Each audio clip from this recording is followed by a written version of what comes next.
and I work at Bain Institute for the research department and the publications department. In the research department, I help Ustadh Nouman Ali Khan with analyzing the structure of the surahs, and also with supplying information about biblical and Jewish and Christian traditions that are relevant to understanding passages of the Quran. So for example, currently he's doing his Surah Al-Baqarah tafsir lectures, and if you watch those, or if you've watched any of his recent lectures, you'll notice that he talks sometimes about the structure of the surahs, and how the surahs aren't just randomly organized and randomly put together, but there's actually a really beautiful structure and pattern in every single surah. And very often the surahs are organized according to principles of symmetry, kind of like a snowflake or something like that. We'll see examples of that tomorrow, inshallah. And secondly, the Quran frequently it refers to the history and the traditions of the Jews and Christians, and particularly in Surah Al-Baqarah, that's very important, because the Quran, much of Surah Al-Baqarah is an ongoing conversation with Bani Israel, with the Jews, and with the Muslim community who are living side by side with the Jewish community. So I help Ustadh Nouman with that sort of research. Secondly, in publications, I co-authored this book with him, Divine Speech, Exploring the Quran as Literature, and we'll be talking about that shortly, inshallah. How did I get interested in this field of studies? How did I end up here? So I first started out, I'm originally from upstate New York, or western New York State, and my dad he's a physician from Pakistan. My mom is a white Christian, white convert to Islam from Christianity. And I was raised with a fairly religious upbringing, but when I was probably around 12 or 13, I started becoming more interested in reading Islamic books and I found lectures of different speakers online. And that made me really interested, and I decided I wanted to devote my life to learning Islam and teaching Islam and research and writing about Islam. But I encountered some stumbling blocks. The more I learned about Islam, I was also very intellectually curious in other fields of knowledge as well. And I found that in traditional Islamic discourse, a lot of questions that I had, or a lot of doubts that I had, I couldn't find answers to in traditional Islamic discourse. So for example, on the one hand, I had questions about how do we know, like what's the justification for believing in God? And how do we know that Islam is true? And on the other hand, I had specific questions about, for example, how do you reconcile Islam with the theory of evolution? What about the stories of the Quran? I had read that biblical scholars don't believe, for example, that the Exodus really happened the way that it's traditionally believed, or that the stories of Abraham and Isaac and Jacob and Ismail, they believe that these stories are all just legends and they don't have any historical basis. Or that the story of the flood of Noah was borrowed from ancient Mesopotamian myths. These were, because I had read about these things, these questions were on my mind. And in traditional Islamic literature, I couldn't find answers to these kinds of questions. So more and more I started to drift away towards a focus on the traditional Islamic sciences. For example, going into the study of fiqh, going to the study of Islamic law. Most Islamic education is geared towards very practical things. But my questions were more intellectual. And as I said, I didn't find the answers in the traditional Islamic discourse. So after high school and a little bit of college, I just started exploring and dabbling in different fields. And so a few issues that I wanted to sort of explore. One was the concept of i'jazul Quran. That when we, in different Islamic books, over and over again, I found that the Quran, the case for Islam rested on the idea that the Quran is a inimitable work of literature. It's a linguistic and literary miracle. And that the Quran challenged the Arabs of the 7th century, and they were at the peak of eloquence in their poetry, in their rhetoric, in their oration, and that they weren't able to match it despite having every reason to try to meet the Quran's challenge. And that many people have tried since, but no one's been able to meet the challenge of the Quran. I thought, that's fine, but I want to be able to experience that miracle for myself. I want to understand, what is it that makes the Quran a literary miracle? What is it that what is it that's supposed to jump out at me when I'm reading the Quran? That this is something that could only be from God. And so I became more interested in trying to understand how to experience that, as opposed to just relying on this historical narrative about the Quran. And so that was one thing that drove me towards Quranic studies, wanting to understand the miracle of the Quran. A second factor was when I was maybe 16 or 17 years old, I first started listening to Ustadh Nouman's lectures. The first lecture of his I listened to was his Divine Speech prologue. And if you've ever watched that lecture, it's basically an introduction to his Divine Speech seminar. And he talked about experiencing the Quran, being able to share the Quran, the miracle of the Quran, in the English language and in other languages to people who don't already know the Arabic language. And he talked about giving examples of that, giving people a taste of the miracle of the Quran, even if they don't have any background in classical Arabic. And so I listened to this lecture and I thought, yeah, that's exactly what I want. That's exactly what I'm looking for. And then I started listening to his tafsir lectures. And the first one I listened to was his tafsir of Surah Al-Coauthored. And I specifically chose this surah for a very strategic reason. I thought, we always say that the Arabs were not even able to produce something like the shortest surah of the Quran, which is just 3 verses. And it's so short, it only takes less than 10 seconds to recite. So what is it about Surah Al-Coauthored that is so amazing that no one is able to reproduce something like it? And so I listened to his tafsir of Surah Al-Coauthored, and he talked about things that I had never heard before.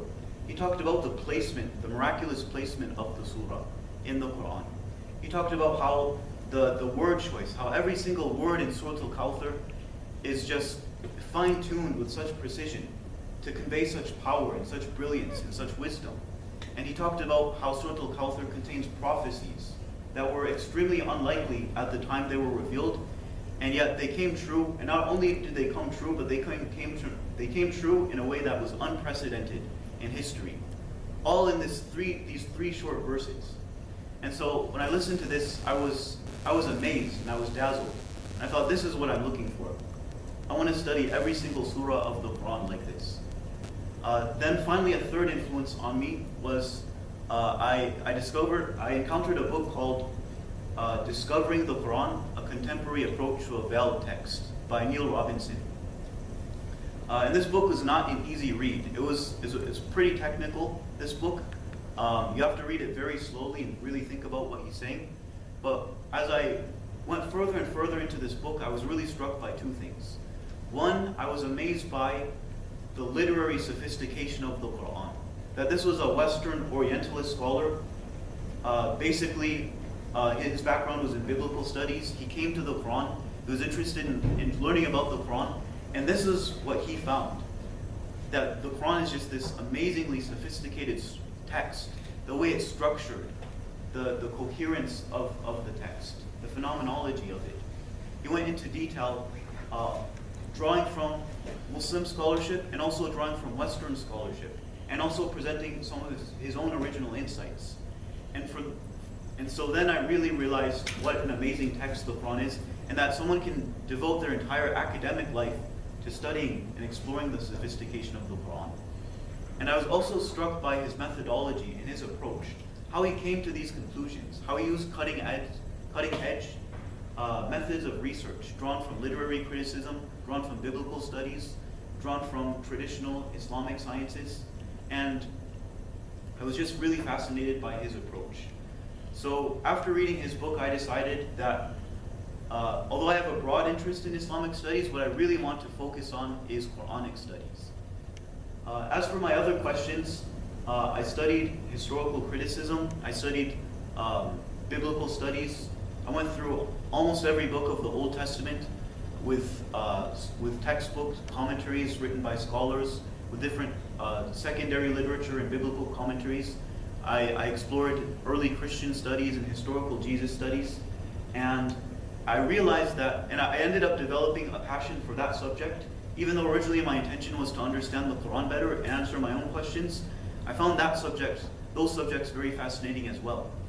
And then what I came to realize is that my questions about the Quran, how the Quran tells its stories, the claims that the Quran makes about Jewish and Christian tradition, that the Quran says that it's a revelation in the same tradition as the Torah of Moses or the Gospel of Jesus. And it's actually the culmination of these traditions. And it agrees with them, but it also disagrees with them and departs from them in certain places. And it makes observations and it makes criticisms of the Christian traditions of the Jews and Christians from their own scriptures. And so I thought, to really understand the Quran, I want to understand this biblical history and the history of Jewish and Christian traditions up to the time of the Quran. And well, early Muslim scholars, such as Ibn Abbas, radiallahu anhu, up to al-Tabari, Ibn Abbas, he was called the rabbi of the Arabs, because he realized the importance of understanding Jewish tradition in order to understand the Quran. Early Muslim scholars took a very active interest, and they gathered as much information as they could about Jewish and Christian tradition. But today, Muslim scholarship is neglecting that aspect, despite the fact that we now have a couple centuries of very cutting-edge biblical scholarship. But on the other hand, Western scholars, some of whom are Muslim, but most of whom are non-Muslim, it's these Western scholars, particularly with background in biblical studies, they're doing cutting-edge research on the Quran and how the Quran refers to and how the Quran effectively transforms these biblical traditions. And so I realized that I can combine both of these interests, Quranic studies and biblical studies, and I can study them together as complementary to each other. So that's what I decided to do. Now the first step for me in studying Quran would be, of course, to study Arabic. So I ended up applying to the Bayna Dream program. I got accepted in 2013. I did the Dream program, and it was the most amazing year of my life. And then following that, I decided to stay behind at Bayna for an additional year, which ended up becoming 2 years. I didn't quite know what I was getting myself into when Ustadh Nouman told me that he wanted me to write a book with him. I said, oh, a book, that sounds cool. What is it? He said, oh, it's my divine speech class. I basically want to put it into a book form. I said, oh, that sounds pretty easy, I thought to myself. I just take his lectures and I put it into a book form. But later on, I realized that Ustadh Nouman's vision for this book was he wanted it to be the top reference in the English language for the literary study of the Quran. And there's already some really good books on the topic by, for example, Carl Ernst, by Neil Robinson, whom I just mentioned, by Michael Sells. And when I realized the expectations Ustadh Nouman had for this book, I realized that it wasn't going to be as simple as I thought originally. And I ended up, with his permission, taking out some of his material from his divine speech class and adding a lot of new original material. And some of his own research and some of my own research became combined in this book. And although it started off based on his divine speech seminar, it's actually turned into something even larger than that. So I spent the last 2 years focusing on co-authoring this book with him, and at the same time helping him with his research. And fortunately, alhamdulillah, we finished the book. And so now I'm just going to very, very briefly introduce it to you guys. And there will be a lot of content from the book I'll be presenting on tomorrow, inshallah. So the title of the book is Divine Speech, Exploring the Quran as Literature. Here's the front and the back cover of the book. Notice that it says limited edition here. The reason for that is you probably haven't heard of this book yet through social media, Islamic media. So the book hasn't been officially released yet. The date keeps getting shifted around a little bit due to the marketing team being very busy and stuff, but inshallah very soon the official release will happen. But you guys will get to have a sneak peek at the book, and if you want to order an early limited edition, then I'll provide you guys the link where you can do that. Here's a summary of the book. The Quran, the sacred scripture of Islam, is revered as the spoken word of God by approximately 1/5 of the world's population. Since its inception, the power of the Quran has derived not only from its message, but also from the inimitable literary style and rhetorical impact that the Arabic scripture has had on its audiences. Divine Speech, Exploring the Quran as Literature, attempts to make some of the most recent Arabic and European language scholarship on its literary features accessible to a wider English-speaking audience. These features include its language and word choice, its use of figures of speech and other rhetorical devices, its manner of narrating parables and stories, and the structure, coherence, and the order of its chapters or surahs. Aspects that typically remain mysterious to readers of English translations of the text. Divine Speech furnishes its readers with a better appreciation of the Quran from a literary perspective, and in the process stimulates interest in and provides tools and resources for further study of the scripture. So this gives you something of an idea of what are the aims and the focus of this book. It's basically to show what makes the Quran so amazing from a literary point of view. Just giving examples of all sorts of different literary features of the Quran. There's a few testimonials we have from various scholars in Quranic studies. Carl Ernst, author of How to Read the Quran, a guide with select translations. He's a professor at the University of North Carolina at Chapel Hill. He said, Divine Speech is a welcome contribution to the literary study of the Quran, providing valuable tools for understanding the style and structure of the Quran. Highly recommended. Raymond Farron, the author of Structure and Quranic Interpretation, a study of symmetry and coherence in Islam's holy text. And he's professor at the American University of Kuwait, professor of Arabic. He's a convert to Islam, by the way. I had the chance of spending a few days with him. He's a really, really remarkable person. He said, Divine Speech is an outstanding aid for exploring the Quran as a literary text. In a simple and pleasing style, it brings the reader up to date with current research on literary qualities of the Quran and its intricate composition. Moreover, the book offers a wealth of new insights. The detailed discussions of Surahs 1 and 2, the Fatiha and Al-Baqarah, at the end of the book are particularly compelling. Both Muslim and non-Muslim reader alike will be stimulated to consider the Quran from a literary perspective. Overall, a major contribution. And then finally, I'll quote Neil Robinson. He wrote, the authors of this slim volume have done an immense service to non-specialist readers by summarizing recent research in language that they will find both accessible and appetizing. And that's Neil Robinson, the author of Discovering the Quran, a Contemporary Approach to a Veiled Text, which is the book that originally got me interested in Quranic studies. And I also had the opportunity to spend more than a week with him, and he became a really great mentor of mine. He's just absolutely incredible and amazing scholar. He's both a biblical scholar and a Quranic scholar. Just to give you a preview of the contents of the book's divided into two halves. And after chapter 1, which is a general introduction to the Quran for readers, so the book doesn't assume any knowledge of Islam on part of the reader. This chapter gives the reader the background that they need. But I think even Muslim readers will benefit from this chapter because I think it provides a very concise sort of presentation of Islam, but also of the historical background of the Quran and some of the literary aspects of the Quran.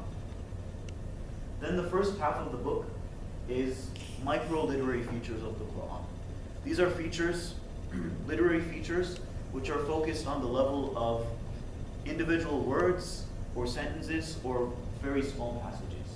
So we start off with exploring the amazing word choice of the Quran in chapter 2. In chapter 3, the word order of the Quran. In chapter 4, the grammatical shifts. And this is one of the topics I'll be speaking about tomorrow. It's a very interesting subject. I'll give a word about that shortly. Chapter 5, other subtleties of style and grammar in the Quran. It's basically some other miscellaneous material. Chapter 6, figurative language and imagery, where we explore Quran's use of idioms, its use of imagery, similes, metaphors, and its style of narrating parables. Chapter 7, divine oaths. When Allah swears an oath, for example, wal asr, or wal fajr, or wal adiyati dabha. Like what does that mean? What is the reader supposed to take away from these oaths? That's something we explore in this chapter. And then finally, chapter 8 is a study of Alhamdulillah, the grammar of the ayah, basically the language of the ayah, and showing how every single part of this verse is just, the word choice is just, it's just mind-blowing. And this is really, traditional Muslim scholars have traditionally viewed the word choice of the Quran as being part of its miracle. But how is it a miracle? That's what we try to explore in chapter 8. So that's the first half of the book. Then the second half of the book is focused on macro literary features of the Quran. So we'll start off in chapter 9, storytelling in the Quran. Basically some of the narrative features of the Quran, for example in the story of Moses or in the story of Joseph.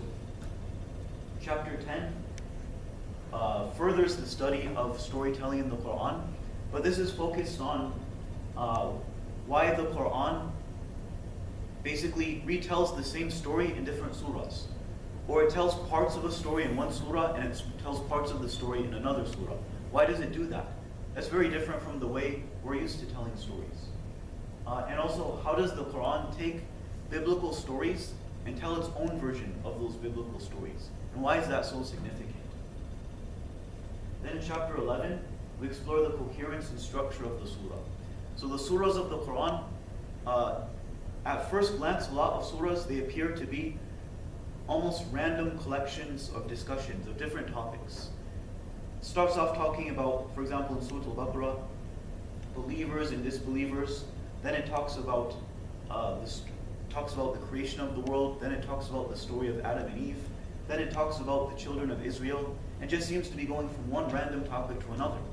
But actually, in fact, the coherence of the surah, how all of the different topics within a surah are unified, and the structure of a surah, the way that they're ordered and the way that they're organized, is actually one of the most amazing features of the Quran when you really dig into it.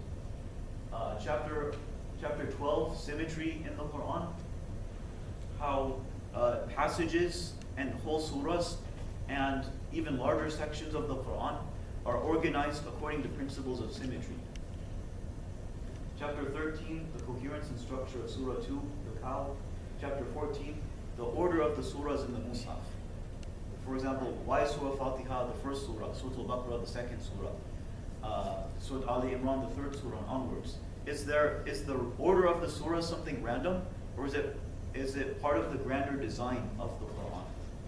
And finally, a literary study of Surah Al-Fatiha in chapter 15, and then a concluding note. So this is the contents of the Quran, of this book, Divine Speech, Exploring the Quran as Literature. There's also an appendix on jihad in the Quran, and that might seem very out of place here, but the reason we included this is because, particularly in the study of Surah Al-Baqarah, the topic of fighting in the Quran tends to come up quite a few times, so we wanted to provide some background on that topic for both Muslim and non-Muslim readers. Then, if you're interested, if this book sparks your interest and you want to do more literary study of the Quran, I provide some recommendations for that. And finally, a glossary of Arabic terms and English terms.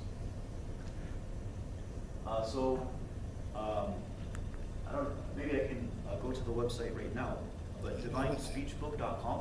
You can actually order an early version of the book if you would like to. We'll come back to that shortly.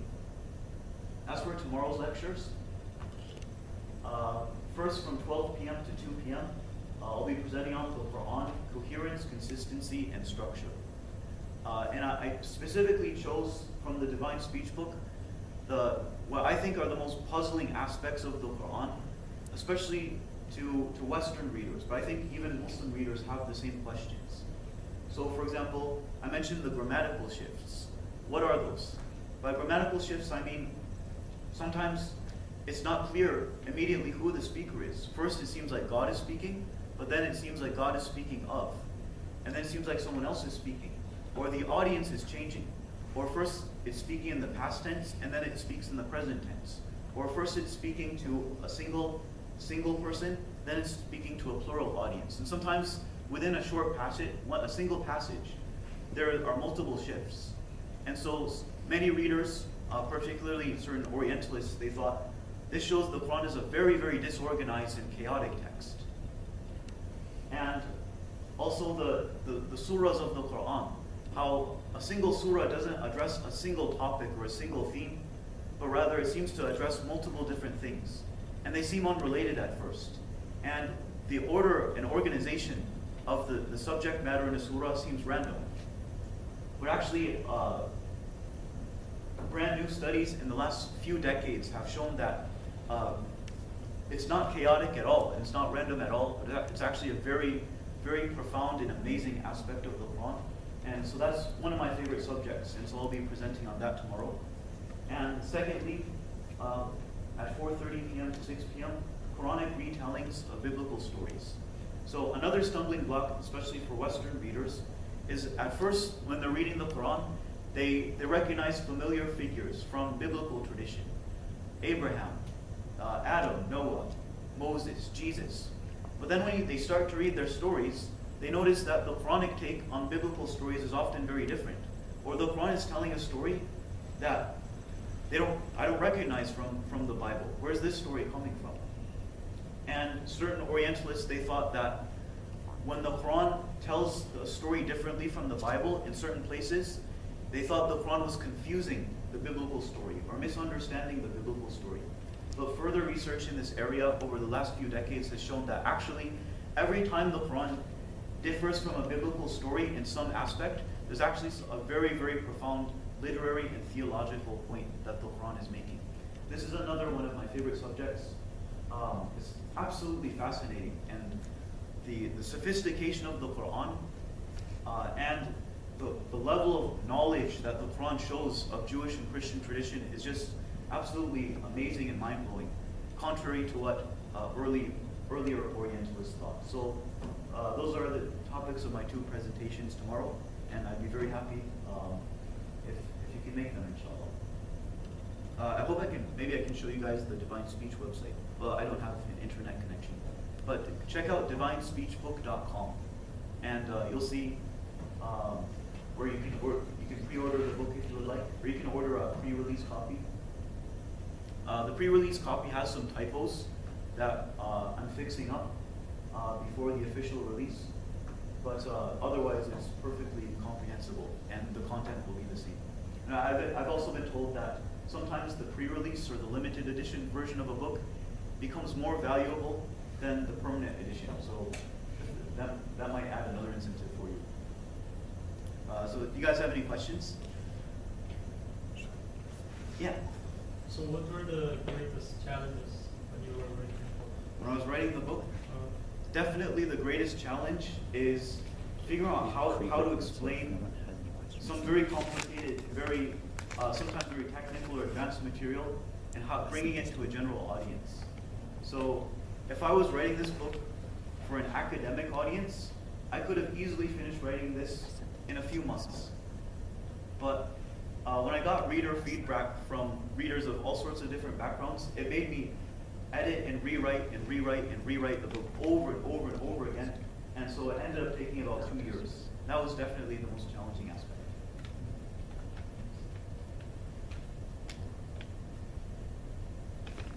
Anyone else? Any other questions? Yeah. You know how you said you studied the Old Testament and New Testament in depth? Did you notice any really obvious similarities between those books and the Quran in terms of literary structure, how they were, I guess, organized? That's something we'll be exploring tomorrow a little bit, but I would point to one major similarity and one major difference. First, the difference. The main difference when you're reading the Quran versus when you're reading the Bible is the Bible's not a book.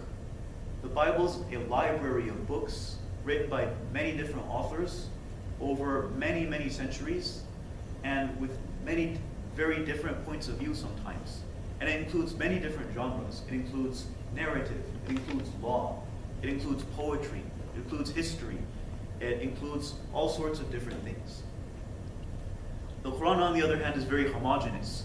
It's from, whether you believe the Quran's a divine revelation or you believe it was written by Muhammad or whatever you believe, it's generally clear it's clear to most people that the Quran comes from a single source. And the Quran comes from a very short period of time, 23 years. And so it's constantly addressing very similar subject matter.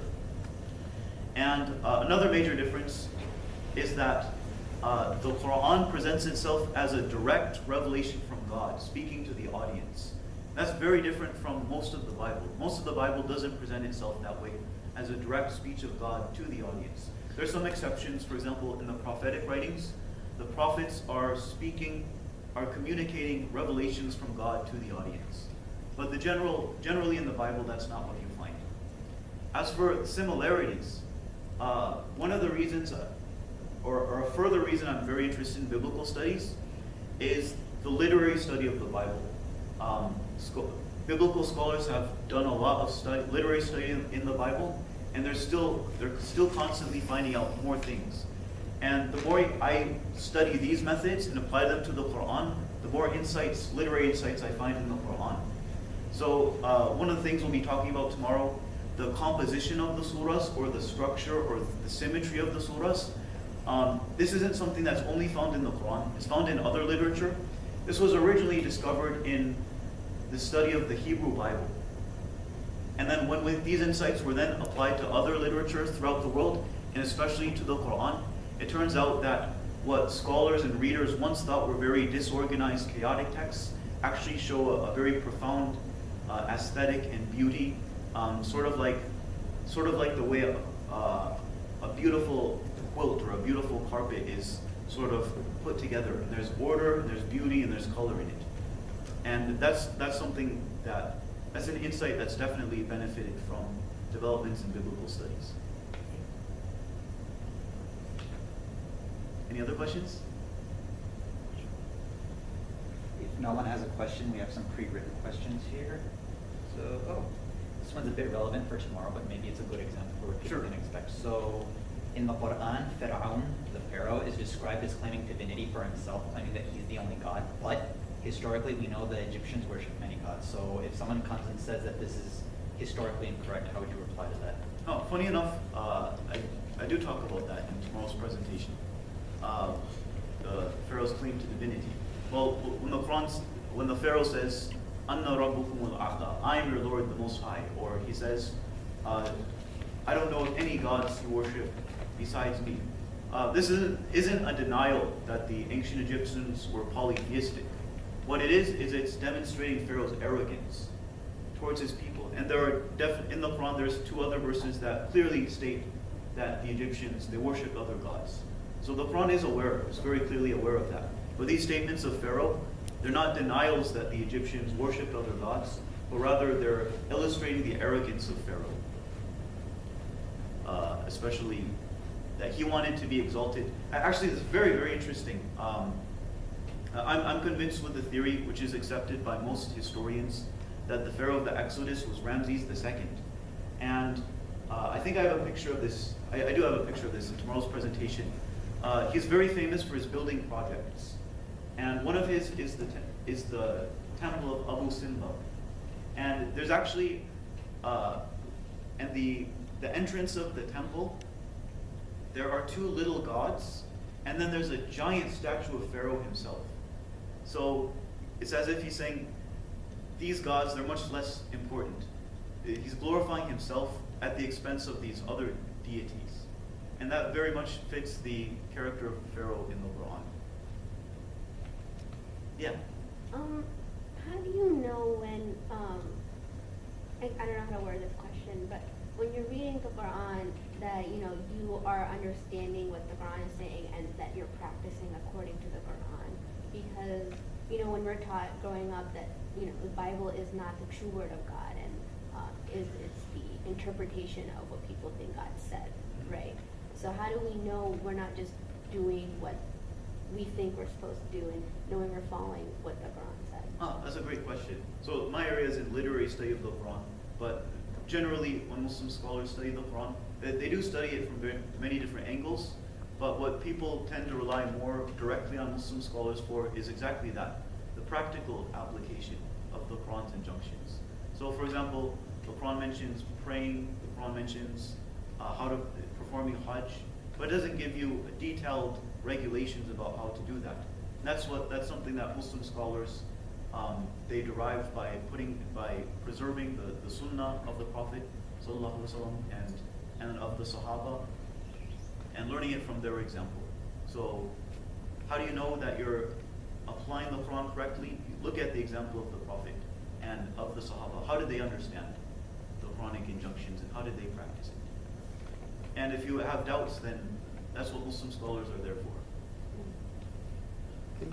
Yeah. Also, I have a question since more than 10 years. All of us knows that Quran during our Prophet Muhammad ﷺ was saved on the heart of his companion and his after Ridda wars, most of people who had saved Quran, they passed away. So Uthman bin Affan decided to collect the Quran and to combine all these surahs. Had you mentioned that, and in which aspect Uthman bin Affan and the companion decided to put all these ayahs together to make like Cow, Surah Al-Baqarah, or Yusuf, Surah Sayyidina Yusuf? oh, that's a Had great you question. mentioned that? Sure. This is a very advanced, there's a lot of Muslim scholarship devoted to this question, and I haven't really delved into it. I just have the very basic understanding of this topic. I'm very interested, I'd like to pursue it further, but basically, what pretty much all the Muslim sources agree on are that, so the Quran was revealed in various different, some call them dialects, but there are different variants of the Quran that came from the Prophet ﷺ himself, or which he authorized especially for different tribes to recite. And now, when the Quran was revealed, the Muslims they all spoke Arabic. They might have had different dialects, but they all spoke Arabic. And whichever of these different variants of the Quran they were reciting, they understood the meanings very well, and it was easy for them to memorize, and they didn't even need to rely on writing. If they wrote Quran, they used it as a memory jogger, but they didn't have, if you tried to read the Arabic at this stage in history, you wouldn't be able to read it because there are no dots. You can't distinguish between ba, ta, and fa. So it's impossible for us to read. But for them it was very easy because they were using it as a memory jogger. But then as Islam began to spread outside the Arabian Peninsula, and people were embracing Islam, but they didn't have a background in Arabic, that's when mistakes started to occur in the recitations. So now there needed to be a more secure method of ensuring that people are reciting correctly, people who don't have a background in the Arabic language. So what the Sahaba decided to do is that Uthman radiallahu anhu, this was a council of the Sahaba, they decided to these other different manuscripts of Quran, because of the possibility of mistakes, they had those destroyed, and they produced an official version that all of the Sahaba agreed on. And then they made copies of this Mus'haf, and they sent them to the main centers of the Muslim world. But the Uthmanic Codex, it doesn't have, first it allows for some of the different variations, and that's where the different qira'at come from. All of the qira'at are consistent with the Uthmanic Codex. What else is there to mention here? Does that answer your question? Or was there more to it? Maybe if I join to a lecture. Sure. I won't be talking about this subject specifically, but I'm just a little tired right now due to a long flight, so I'll be more coherent tomorrow, inshallah. I'll keep your question in mind as well. Okay. I think I'll just do like the last one question here to kind of follow up on what she was asking. I think what she was asking was, how do we know, like, what type of like evidences are there to show that the Quran wasn't like modified? Because we all believe that the Quran will be protected by Allah and it won't get changed. But is there like any like historical, I guess, evidence to show that it hasn't been changed? Because like some non-Muslims like attack the Quran and say, oh, it was changed after the death of Muhammad. So like, what are the evidence? How do we know that it's been unchanged? Sure. So one argument would be, like for example, as Fred Donner at University of Chicago, he points out that like Muslims split up into many different groups, political and theological and all sorts of different groups. And these different groups, there were so many things they disagreed on. They disagreed on theology, they disagreed on politics, they disagreed on how to interpret the Quran and the Sunnah. And yet, there's one thing, there were the Sunnis, there were the Shia, there were the Khawarij, there were the Qadariya, the Mu'tazila, just so many different sects. And they all had even their own different understandings of early Islamic history. And yet none of them, they had different hadiths also. And yet none of them had a different version of the Quran. None of them said, you guys are wrong, we have the right version of the Quran, you guys have a different version of the Quran. This is one thing that everyone agreed on. So if there was a conspiracy or something of that nature that there were other variants of Quran outside the Uthmanic Codex that are inconsistent with it, or that are different, or there are other surahs or something like that, or there are other versions of a surah, then how did the Muslims come to agree on this? Especially when Islam spread so fast and it splintered so fast into all of these different sects. It doesn't make sense that they would all agree on a single version of the Quran if that wasn't the case. That's one very, very powerful argument. Now we have very new manuscript evidence, for example, from the Sana'a manuscripts or from the Birmingham manuscript. You might have heard about these. And these are very interesting. So a lot of Orientalists, they'll say, oh, well, these have variants. But these variants are, as Benham Sadeghi, he's done a study, a very thorough study of this. He showed that the Sana'a manuscript discovered in Yemen in the 1970s, this is really an amazing document, because this is one of the versions of the pre-Uthmanic Codex that was destroyed during the time of Uthman. It turns out it was because they didn't want to dispose of the Quran improperly.